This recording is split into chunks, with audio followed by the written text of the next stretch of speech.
ताबिरिबा अमदि मिटेंग ताबिरिबसिंबो अहानबमक्तदा इकाई खुमनजबग लोइनेना तारामना ओक्सरी ngasisu amuk pumnamakidamagta yamna nauriba release tawbada ngairiba nungairiba film ama amuk pujarakli film gi maming Jigra film asi chaliba chahi 2024 gi September 27 da release tawnabagidamagta ahanba oina schedule tawki adubo ahanba lepkiba namitsida release tawbadi ngamkhide masigi mahutta handakta ikui kuidana 2024 chahi sigi October 11 da release tawkiba action amasung thriller da yumpham oiba film amani hairiba film si Manipur da leiriba mipung khudingmakna soidana yengningba fauriba film amani aduga Manipuri ama oiragadi soidana makisu film si yengadabani maramdi Jigra hairiba film si Manipur da haukiba haujingna Mumbai da base tawba script writer ama oiriba hanasu mamang thakta Nobel kaya amadi Hindi language ki TV serial kaya da khud thakraba novelist amadi script writer Devasis Irengbamna film asigi story writer oiri aduga co-writer oiribana film asigi direction supiriba Vasan Balana oiri film si maru oina Mumbai Thailand amadi Singapore da shooting tokiba film ni film sigi rating sing kharadang palabada IMDb da 7.4 Rotten Tomatoes ta 69% aduga Google user singna 76% gi like tawriba yamna nungairiba film ni film sinamada changkiba senfamna crore 90 ni aduga haujik fawbagi oinadi film sina crore 55 khara henba tamak khonggat pangamli ngasigi film sida maru oina saktam langliba sing kharadang palabada Alia Bhatt Bedang Raina Aditya Nanda amasung Manoj Pawan chingba sing yauri adudi mayam Manipuri machana iba ngasigi film si kamdawbage haibadu yengminarasi film si horakpada Satya amasung manau nupa Ankur ulai makoi anina yamna piklingai matamda mama sikre haujik makoi ani mapaga punna leiminari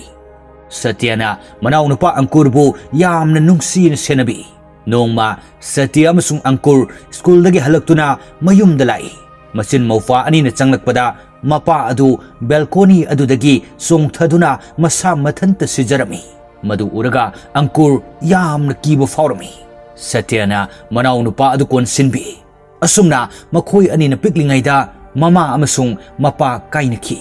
mathang sinda chahi kharagi matung ulai Satya amasung Ankur mapung marai pharakle Satya na Ankur bo yamna luna amadi khongpham khuding senabiduna thambirami makhoi ani asi mapagi mayambasing amagi mayumda leraki Satya asi hotel amada event manager oina thabak tawi hotel asi Satya gi mapagi mayamba adugi oi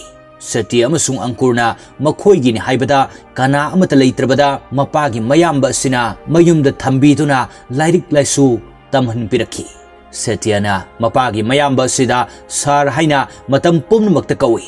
matam khara leiraga Satya gi sara asigi machanupi amagi luhongbagi matam leplami luhongbagi function asi makhoi gi hotel asida pangthokadoribani luhongba si yaunanaba sargi machanupa Kabir su America dagi lai Kabir na Ankur bu yamna luna khanjarami Ankur amasung Kabir machin manau gumna yamna close oina leminai Ankur di India da engineer tami mahakna magi ahanba project adugi thaurang su tawduna loirami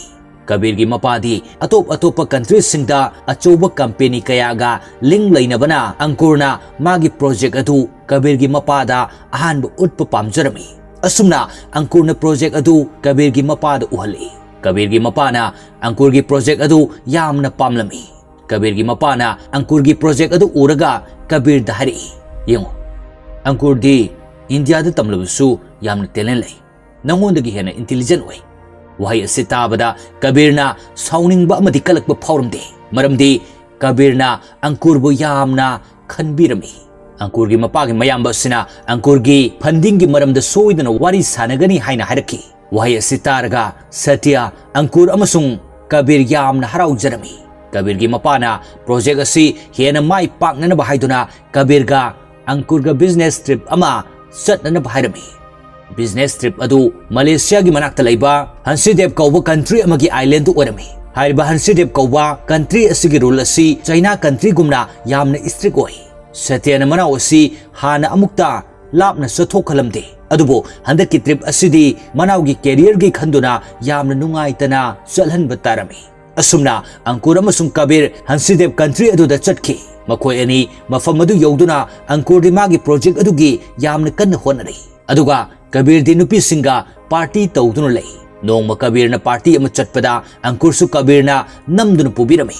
Party mafam masida Kabir na miyoi amadagi drug packet ama loan lawi. Drug asigi maramda Angkur kari amata khangde. Party adu loiduna Kabir amasung Angkur makoi gi hotel tamna halakpada lambi da nupi ama car thorok lami.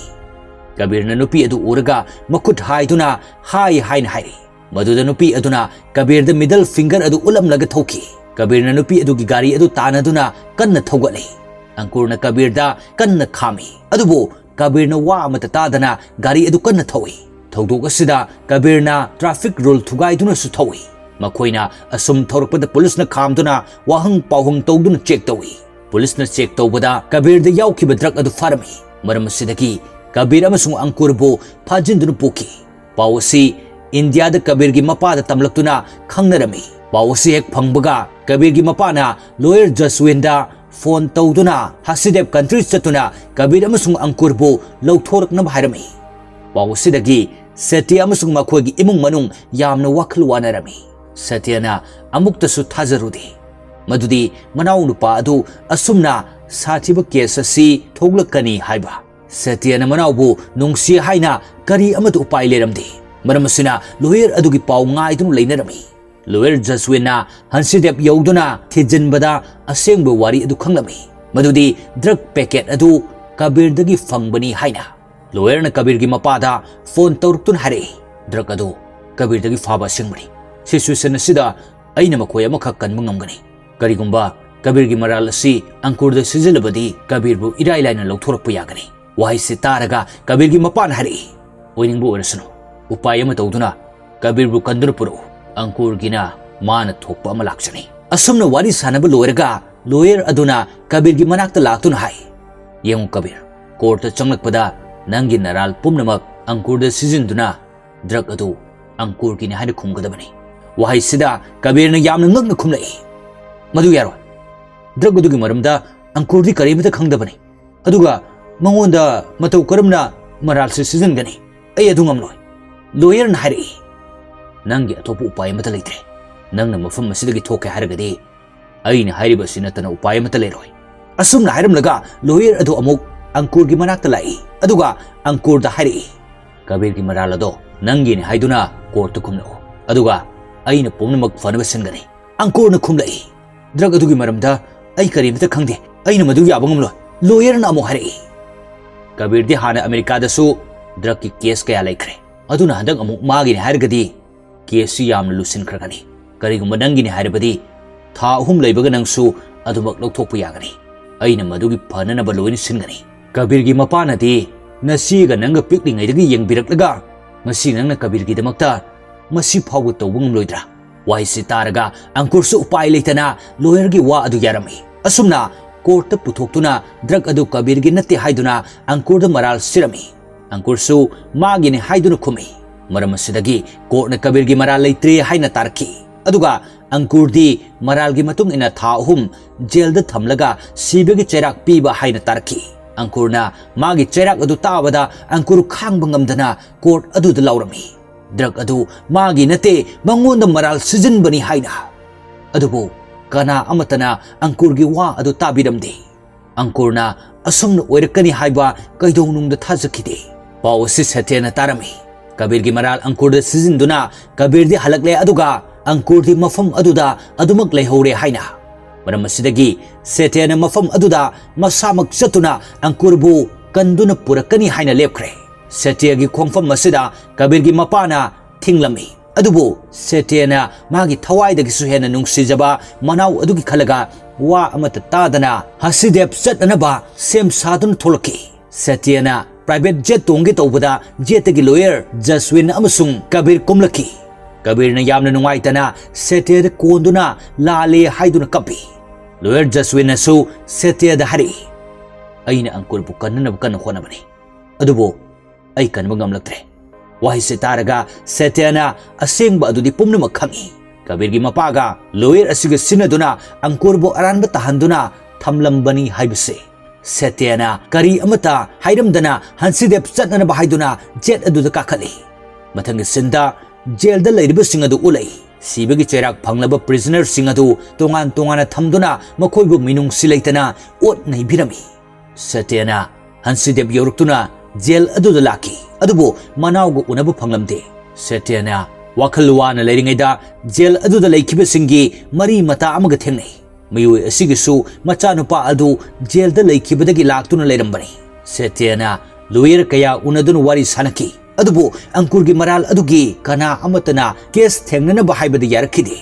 ꯁꯇ꯭ꯌꯅ ꯑꯍꯥꯟꯕ ꯊꯦꯡꯅꯕ ꯃꯤꯁꯛ ꯑꯗꯨꯒꯤ ꯃꯃꯤꯡ ꯚꯇ꯭ꯌ ꯀꯧꯏ ꯁꯇ꯭ꯌꯅ ꯚꯇ꯭ꯌꯗ ꯃꯅꯥꯎꯅꯨꯄꯥ ꯑꯗꯨꯒ ꯑꯃꯨꯛꯇ ꯎꯅꯍꯟꯕꯤꯌꯨ ꯍꯥꯏꯅ ꯔꯤꯀ꯭ꯋꯦꯁ ꯇꯧꯏ ꯃꯗꯨꯗ ꯚꯇ꯭ꯌꯅ ꯍꯥꯏꯔꯛꯏ ꯃꯈꯣꯏꯅ ꯅꯪꯕꯨ ꯅꯅꯥꯎ ꯑꯗꯨꯒ ꯎꯅꯕꯒꯤ ꯑꯌꯥꯕ ꯑꯗꯣ ꯁꯨꯛꯄꯤ ꯄꯤꯔꯛꯑꯣꯏ ꯋꯥꯍꯩꯁꯤ ꯇꯥꯔꯒ ꯁꯇ꯭ꯌ ꯊꯃꯣꯏ ꯀꯥꯏꯅ ꯁꯣꯔꯤ ꯑꯃ ꯄꯥꯏꯗꯨꯅ ꯍꯥꯏꯔꯛꯏ ꯑꯩꯒꯤ ꯈꯨꯠ ꯑꯁꯤ ꯀꯛꯇꯨꯅ ꯑꯩ ꯁꯤꯗꯧꯔꯦ ꯍꯥꯏꯔꯕꯗꯤ ꯃꯈꯣꯏꯅ ꯑꯩꯒꯤ ꯑꯔꯣꯏꯕ ꯃꯤꯀꯨꯞ ꯌꯧꯔꯛꯂꯦ ꯍꯥꯏꯗꯨꯅ ꯎꯅꯍꯜꯂꯛꯀꯗ꯭ꯔꯥ ꯁꯇ꯭ꯌꯒꯤ ꯃꯇꯧ ꯑꯁꯤ ꯎꯔꯒ ꯚꯇ꯭ꯌꯅ ꯁꯣꯔꯤ ꯑꯗꯨ ꯂꯧꯁꯤꯟꯗꯨꯅ ꯈꯥꯝꯃꯤ ꯃꯊꯪꯒꯤ ꯁꯤꯟꯗ ꯚꯇ꯭ꯌꯅ ꯁꯇ꯭ꯌꯕꯨ ꯂꯣꯌꯔ ꯑꯃꯒ ꯎꯅꯍꯜꯂꯤ ꯂꯣꯌꯔ ꯑꯗꯨꯒꯤ ꯃꯇꯦꯡꯗꯒꯤ ꯁꯇ꯭ꯌꯅ ꯑꯪꯀꯨꯔꯒ ꯎꯅꯕꯒꯤ ꯑꯌꯥꯕ ꯑꯗꯨ ꯐꯪꯂꯝꯃꯤ ꯁꯇ꯭ꯌꯅ ꯖꯦꯜ ꯑꯁꯤꯗ ꯑꯪꯀꯨꯔꯕꯨ ꯎꯅꯕ ꯂꯥꯛꯈꯤ ꯁꯤꯟ ꯑꯁꯤ ꯌꯥꯝꯅ ꯄꯨꯛꯅꯤꯡ ꯅꯨꯡꯁꯤꯕ ꯁꯤꯟ ꯑꯃ ꯑꯣꯏꯔꯤ ꯁꯇ꯭ꯌꯅ ꯃꯅꯥꯎꯗ ꯍꯪꯉꯤ ꯅꯪꯉꯣꯟꯗ ꯀꯅꯥ ꯑꯃꯠꯇꯅ ꯀꯔꯤꯁꯨ ꯇꯧꯗꯕ ꯅꯠꯇ꯭ꯔꯥ ꯑꯪꯀꯨꯔꯅ ꯃꯥꯒꯤ ꯑꯋꯥꯕ ꯄꯨꯝꯅꯃꯛ ꯑꯗꯨ ꯂꯣꯠꯁꯤꯟꯗꯨꯅ ꯈꯨꯝꯂꯛꯏ ꯑꯩꯒꯤ ꯏꯆꯦ ꯂꯩꯔꯤꯉꯩꯗ ꯑꯩꯉꯣꯟꯗ ꯂꯥꯛꯆꯒꯗꯕ ꯀꯅꯥ ꯑꯃꯠꯇ ꯂꯩꯇꯦ ꯑꯁꯨꯝꯅ ꯌꯥꯝꯅ ꯄꯨꯛꯅꯤꯡ ꯅꯨꯡꯁꯤꯅ ꯋꯥꯔꯤ ꯁꯥꯟꯅꯔꯤꯉꯩꯗ ꯎꯅꯕꯒꯤ ꯃꯇꯝ ꯂꯣꯏꯗꯨꯅ ꯁꯇ꯭ꯌ ꯍꯜꯂꯛꯈꯤ ꯚꯇ꯭ꯌꯅ ꯑꯃꯨꯛ ꯁꯇ꯭ꯌꯕꯨ ꯁꯁꯄꯦꯟꯗꯦꯗ ꯑꯣꯐꯤꯁꯔ ꯑꯃꯒ ꯎꯅꯍꯜꯂꯤ ꯑꯣꯐꯤꯁꯔ ꯑꯁꯤꯒꯤ ꯃꯃꯤꯡ ꯃꯨꯇꯨ ꯀꯧꯏ ꯃꯍꯥꯛ ꯑꯁꯤ ꯌꯥꯝꯅ ꯑꯆꯨꯝꯕ ꯊꯕꯛ ꯇꯧꯕ ꯑꯣꯐꯤꯁꯔ ꯑꯃꯁꯨ ꯑꯣꯏꯔꯝꯃꯤ ꯃꯍꯥꯛ ꯑꯁꯤ ꯖꯦꯜ ꯑꯗꯨꯒꯤ ꯑꯣꯐꯤꯁꯔ ꯑꯣꯏꯗꯨꯅ ꯂꯩꯔꯝꯕꯅꯤ ꯑꯗꯨꯕꯨ ꯃꯍꯥꯛꯅ ꯏꯟꯗꯤꯌꯥꯒꯤ ꯑꯥꯔꯃꯤ ꯃꯃꯤꯡꯅ ꯆꯟꯗꯟ ꯀꯧꯕ ꯃꯤꯁꯛ ꯑꯃ ꯁꯣꯏꯕꯗꯒꯤ ꯖꯦꯜ ꯑꯁꯤꯗ ꯂꯩꯍꯟꯈꯤ ꯆꯟꯗꯟ ꯑꯗꯨ ꯃꯔꯥꯜ ꯂꯩꯇꯅ ꯁꯥꯊꯤꯔꯕ ꯗꯟꯗꯤ ꯐꯪꯍꯟꯈꯤ ꯑꯗꯨꯕꯨ ꯆꯟꯗꯟ ꯃꯔꯥꯜ ꯂꯩꯇꯦ ꯍꯥꯏꯕ ꯃꯨꯇꯨꯅ ꯈꯪꯂꯛꯄꯗꯒꯤ ꯆꯥꯛꯂꯗꯨꯅ ꯃꯁꯥꯒꯤ ꯊꯕꯛ ꯑꯗꯨ ꯊꯥꯗꯣꯛꯇꯨꯅ ꯆꯟꯗꯟꯕꯨ ꯖꯦꯜ ꯑꯗꯨꯗꯒꯤ ꯂꯧꯊꯣꯛꯅꯅꯕ ꯍꯣꯠꯅꯗꯨꯅ ꯂꯩꯔꯝꯃꯤ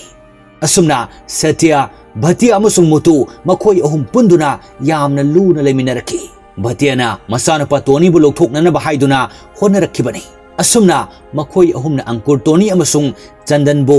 ꯖꯦꯜ ꯑꯁꯤꯗꯒꯤ ꯃꯇꯧ ꯀꯔꯝꯅ ꯂꯧꯊꯣꯛꯀꯅꯤ ꯍꯥꯏꯅ ꯄ꯭ꯂꯥꯟ ꯀꯌꯥ ꯇꯧꯕ ꯍꯧꯔꯝꯃꯤ ꯁꯇ꯭ꯌ ꯑꯃꯁꯨꯡ ꯚꯇ꯭ꯌꯅ ꯄ꯭ꯂꯥꯟ ꯑꯗꯨꯒꯤ ꯃꯔꯝꯗ ꯃꯨꯇꯨꯒꯤ ꯃꯅꯥꯛꯇ ꯂꯥꯛꯂꯝꯃꯤ ꯃꯗꯨꯗ ꯃꯨꯇꯨꯅ ꯍꯥꯏꯔꯛꯏ ꯑꯩꯈꯣꯏꯅ ꯂꯣꯒꯤ ꯋꯥꯡꯃꯗ ꯆꯠꯇꯨꯅ ꯑꯉꯥꯡꯁꯤꯡ ꯑꯗꯨ ꯀꯟꯕ ꯍꯥꯏꯕꯁꯦ ꯑꯔꯥꯟꯕꯅꯤ ꯁꯤꯟ ꯑꯁꯤ ꯀꯠ ꯇꯧꯗꯨꯅ ꯖꯦꯜꯒꯤ ꯁꯤꯟ ꯎꯠꯂꯛꯏ ꯖꯦꯜ ꯑꯁꯤꯗ ꯑꯪꯀꯨꯔꯕꯨ ꯌꯥꯝꯅ ꯃꯤꯅꯨꯡꯁꯤ ꯂꯩꯇꯅ ꯑꯣꯠꯄꯤ ꯅꯩꯕꯤꯔꯝꯃꯤ ꯖꯦꯜ ꯑꯁꯤꯗ ꯑꯪꯀꯨꯔ ꯇꯣꯅꯤ ꯑꯃꯁꯨꯡ ꯆꯟꯗꯟ ꯃꯁꯛ ꯈꯪꯅꯗꯨꯅ ꯂꯣꯏꯅꯔꯝꯃꯤ ꯃꯔꯝꯗꯤ ꯃꯈꯣꯏ ꯑꯍꯨꯝꯃꯛ ꯏꯟꯗꯤꯌꯥꯗꯒꯤ ꯑꯣꯏꯕꯅ ꯇꯣꯅꯤꯅ ꯑꯪꯀꯨꯔꯗ ꯍꯥꯏꯔꯛꯏ ꯑꯩꯈꯣꯏꯅ ꯆꯍꯤ 2ꯗꯒꯤ ꯇꯅꯦꯜ ꯑꯃꯗꯒꯤ ꯂꯣꯟꯅ ꯊꯣꯛꯈꯤꯅꯕ ꯍꯥꯏꯗꯨꯅ ꯍꯣꯠꯅꯔꯛꯄꯅꯤ ꯖꯦꯜ ꯑꯁꯤꯗꯒꯤ ꯃꯄꯥꯟꯗ ꯊꯣꯛꯅꯅꯕ ꯇꯅꯦꯜ ꯑꯃ ꯂꯩ ꯑꯩꯈꯣꯏꯅ ꯀꯅꯥ ꯈꯪꯍꯟꯗꯅ ꯁꯨꯔꯨꯡ ꯑꯗꯨ ꯈꯣꯠꯇꯨꯅ ꯇꯅꯦꯜ ꯑꯗꯨ ꯌꯧꯅꯅꯕ ꯍꯣꯠꯅꯔꯤ ꯅꯪꯁꯨ ꯑꯩꯈꯣꯏꯒ ꯄꯨꯟꯗꯨꯅ ꯁꯨꯔꯨꯡ ꯑꯗꯨ ꯈꯣꯠꯇꯨꯅ ꯃꯐꯝ ꯑꯁꯤꯗꯒꯤ ꯆꯦꯟꯈ꯭ꯔꯁꯤ ꯋꯥꯍꯩ ꯑꯁꯤ ꯇꯥꯔꯒ ꯑꯪꯀꯨꯔꯁꯨ ꯌꯥꯔꯝꯃꯤ ꯑꯁꯨꯝꯅ ꯃꯈꯣꯏ ꯑꯍꯨꯝ ꯄꯨꯟꯗꯨꯅ ꯄ꯭ꯂꯥꯟ ꯑꯁꯤ ꯇꯧꯅꯔꯝꯃꯤ ꯑꯁꯣꯝꯗꯅ ꯁꯇ꯭ꯌ ꯑꯃꯁꯨꯡ ꯚꯇ꯭ꯌꯅ ꯃꯨꯇꯨꯕꯨ ꯃꯈꯣꯏꯒꯤ ꯄ꯭ꯂꯥꯟ ꯑꯗꯨꯗ ꯌꯥꯎꯅꯅꯕ ꯍꯥꯏꯗꯨꯅ ꯀꯟꯅ ꯊꯦꯝꯂꯝꯃꯤ ꯃꯨꯇꯨꯅ ꯃꯈꯣꯏꯒꯤ ꯋꯥ ꯑꯗꯨ ꯁꯨꯛꯌꯥ ꯌꯥꯔꯛꯈꯤꯗꯦ ꯅꯣꯡꯃ ꯁꯇ꯭ꯌꯅ ꯃꯨꯇꯨꯒꯤ ꯃꯅꯥꯛꯇ ꯂꯥꯛꯇꯨꯅ ꯑꯃꯨꯛꯁꯨ ꯍꯥꯏ ꯃꯗꯨꯗꯁꯨ ꯃꯨꯇꯨꯅ ꯌꯥꯔꯝꯗꯦ ꯁꯇ꯭ꯌꯅ ꯍꯥꯏꯔꯛꯏ ꯐꯔꯦ ꯑꯗꯨꯗꯤ ꯑꯩꯈꯣꯏ ꯑꯅꯤ ꯐꯨꯅꯔꯁꯤ ꯃꯁꯤꯗ ꯅꯪꯅ ꯉꯝꯂꯦ ꯅꯪꯅ ꯍꯥꯏꯕ ꯑꯗꯨ ꯌꯥꯔꯒꯦ ꯑꯗꯨꯒ ꯑꯩꯅ ꯉꯝꯂꯒꯅ ꯑꯩꯈꯣꯏꯅ ꯍꯥꯏꯕ ꯑꯁꯤ